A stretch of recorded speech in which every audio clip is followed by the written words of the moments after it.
আমার বয়সও কম হলো না, 60 ক্রসও করে গেল।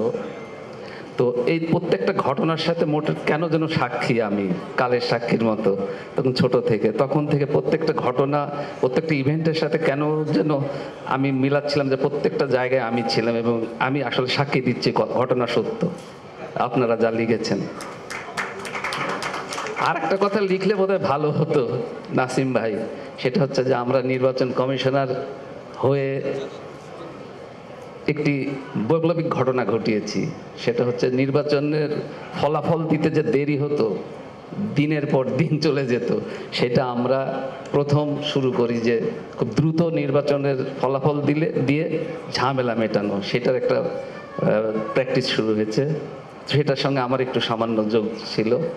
আমি একটি কথা শুধু আজকে বলতে চাই, সুযোগ পেয়ে, হয়তো আর সুযোগ নাও হতে পারে, নানান কারণে বয়স অগ্রজের কোটায় চলে যাচ্ছে, তাই বোধহয় বলতে পারি, যেহেতু 60 বছর পার হয়ে গেছে, কিছু কথা বলাই যেতে পারে।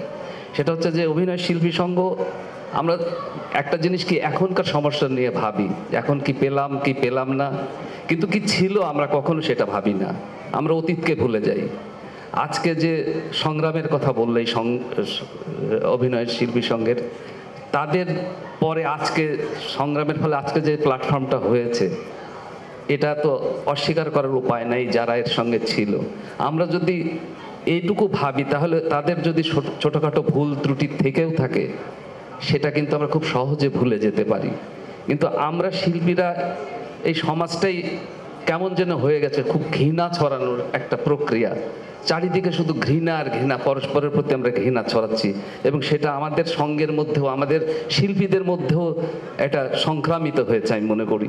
এবং আমরা পরস্পরকে কেন যেন ঘৃণা করছি, এটা আমার উপলব্ধি। এবং আসলে এই ঘৃণা ছড়ানোর পরিণতি কিন্তু কোনোদিনই ভালো হয় না। একদিন এই ঘৃণা আমাকেও গ্রাস করবে।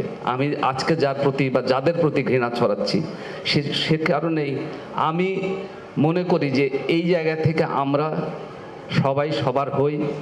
আসলে আমাদের যে কাজের জায়গাটা কিন্তু খুব বিপদ সংকুল, এটা আমাদের মানতেই হবে।